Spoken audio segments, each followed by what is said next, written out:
Okay, Dreamer, please. Hi guys, welcome back to my channel. We are checking out Mythical Awakened Ace in Arena today, but before that, I'll talk about his gear set that I've given him, okay? So I've given him double crit and also double block. Okay, double block because block is actually really good in Arena right now for his accessory, Guardian Ring, Height and Purification for the jewels. Physical attack increase and defense increase, increase skill use chance so that we can actually see him do something, and also survive on 1 HP. If you don't want to use the increased skill use chance, you can try to give him crit or lethal damage, crit rate or crit and lethal rate increase. Okay, the Dark Knight one.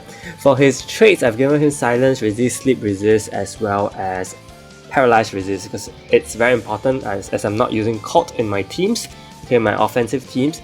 So we definitely need to give paralyze resist for him. Just to mention, for his skill, he actually has a skill nullification application. He is actually the second hero in the whole game that has skill nullification on a regular skill. So this makes him insanely good. Okay, and also for his passive, with Teo he revives, and also with increases crit damage and increases the damage the enemies take.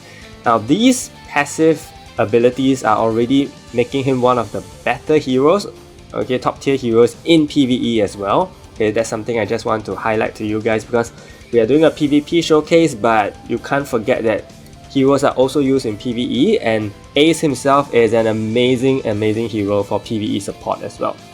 So this is going to be the first team that I'm going to show you guys, and it's kind of like a semi-death team. Death offensive team if you want to say, okay, because I just literally took out Chris and Nox and thrown in Ace and Teo, and I just wanted to test it out because I feel that with the meta moving forward right now, it's very difficult to not have Death, especially when I just checked the top tier players, they all use Death. Death is so prevalent right now, so I felt a little intimidated, and I decided that okay, I am going to try an offensive death team with Teo and Ace and see how that goes. Of course, you will say that, you know, of course, with Gerard here, it's kind of like a cheat code. Eradicating 2 enemies straight up is so easy. But I mean, that's literally what death teams do, right? They immediately kill off the enemies so that your life will be easier.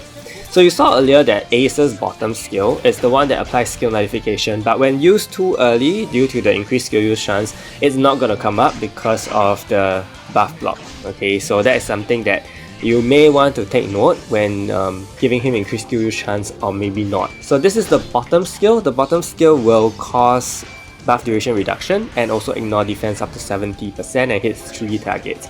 This is an Awakened skill. It has 100% chance to block their Awakening gauge. You see that the damage is pretty decent, okay, for the Awakened skill. The Awakened skill actually feels weaker than the bottom skill because it only ignores 30% defense. But the bottom skill should technically hit pretty hard because it ignores up to 70% defense. His effect attack is basically the same as Teo, reduces HP by 2500, so it's not exactly the best effect attack, to be honest. Yeah, so I won't really care too much about that. You see that we did manage to win because Gerard did kill off 2 enemies from the start, so definitely things were a lot easier. So this team, I would say, you know, if you really want to try this team out, it's possible, but as with all death teams, maybe not as good as a death team for sure, but this is a kind of like a gamble, you know, a gamble team, because it's kind of a mixture of offensive and death. So, and you don't have Chris, so that's also a problem. And one thing to note is that every time Ace uses his skill, he will cause bleed, which is very helpful when you have counter units on your team. So to be honest, later on we'll talk about the counter. Because I think Dylan's, if you are using Dylan's with Ace and you're using Dylan's as the main counter, his triple counter ability is going to help you reduce the enemy's HP quite a bit, especially if the enemies are bleeding. Okay, so that's pretty convenient. And with that said, you can actually try to use Ace in other contexts as well. Like he did decent damage right there, you saw. Yeah, so you can try to use Ace in other contexts as well, maybe in magic teams or universal teams because of his passive. It's just so universal and it helps so much. that you don't really have to just stick him in the offensive team. And you know, I've tried him for so many runs. I feel that his passive with Teo is not the best because Teo dies faster than Ace. So if Teo dies earlier than Ace, Ace is not gonna revive, okay? Ace is not gonna revive. But as you can see here, the damage output with Teo and Ace together is pretty decent because Teo actually also had a revamp whereby he is going to decrease the defense of the enemies by 50%. And this is not going to stack with Dylan's, so that is why having Dylan's and Teo on the same team might have some conflicts in terms of passive. Okay, so if I'm not wrong, Dylan's may take precedence because the minus 2000 flat stat is going to be something that will overtake the 50%, especially if you do have Dilo, right? So that's a total of 40,000. Sorry, what am I talking about?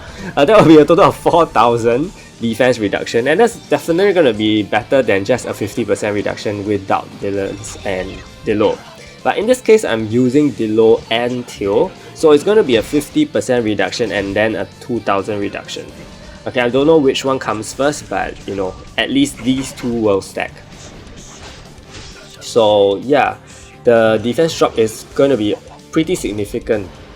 Yeah, so as I was saying, I think it's kind of ironic that Teo needs Ace more in order to have his damage output, but Ace does not need Teo for his own survivability. His evasion on his passive, his 50% chance to evade, is actually very good. He survives very well, as you can see, and in quite a number of matches, Ace survives all the way to the end. And in the event that Ace actually dies too early, he can revive if you have Teo, so that makes him even better. But usually, Teo will be the one that goes first. So Ace doesn't enjoy that revival of 100%, and I think that just means that, you know, you can actually use Ace without Teo, and that will still work pretty well. Yeah.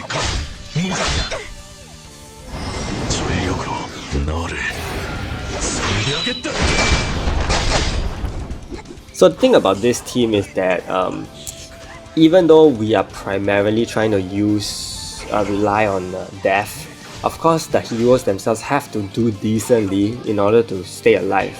And I think it can get very tricky sometimes, especially if you face a team that continuously uses skill nullification, you know, like Anti here, and basically that team was really cucking me up because of all the very strong heroes that were there. The magic team is still very decent, okay?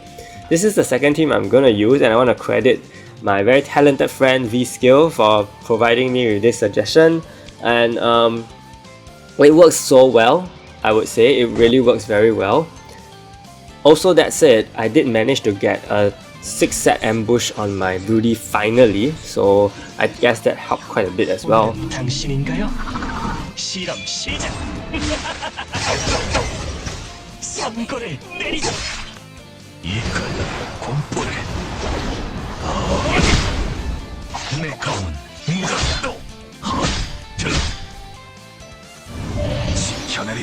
So with Rudy on the field now, it's going to boost my team's bulk quite a bit and also cast skill nullification for me. And if you think about it, Rudy and Ace having two skills that have skill nullification on your team, you know, it potentially gives you, an offensive team user, quite a big edge now.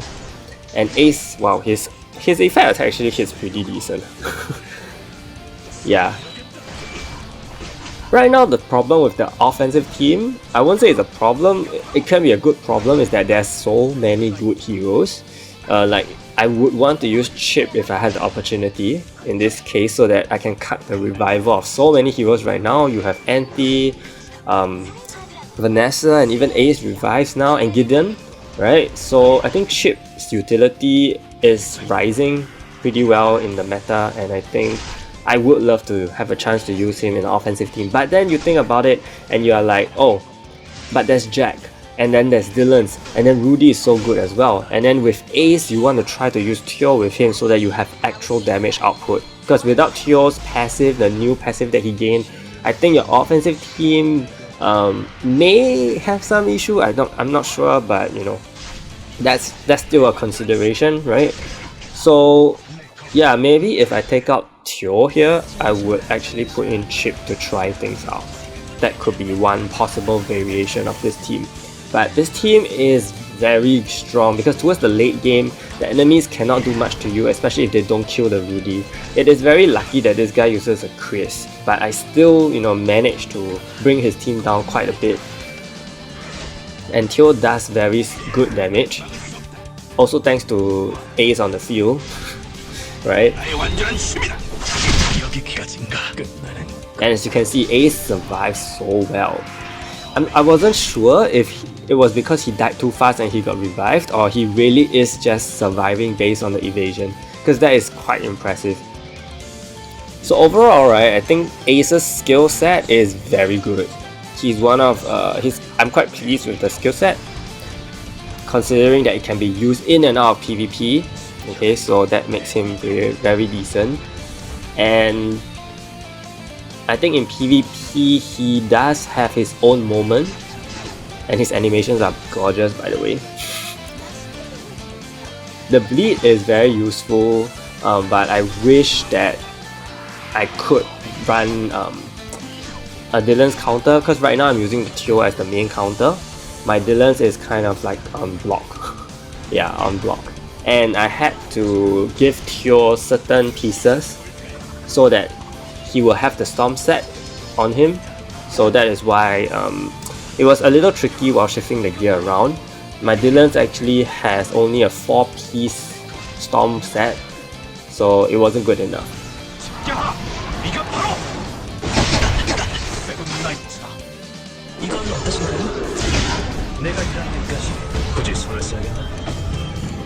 The problem with this team, I would say, is that I don't have a cleanser. So because I don't have a cleanser, I have to wait for 6 turns for the entire buff block to be gone, and I cannot remove, or rather 4 turns, because I have purification accessory, right? Yeah, but 4 turns, compared to how the enemy could potentially cleanse earlier than me, it's definitely a thing. But at least I still have 4 turns, and Ace hits very well. You saw that his bottom skill hits so well, and the enemies were blocking. So can you imagine if the crit and lethals actually happen? That would be so dope.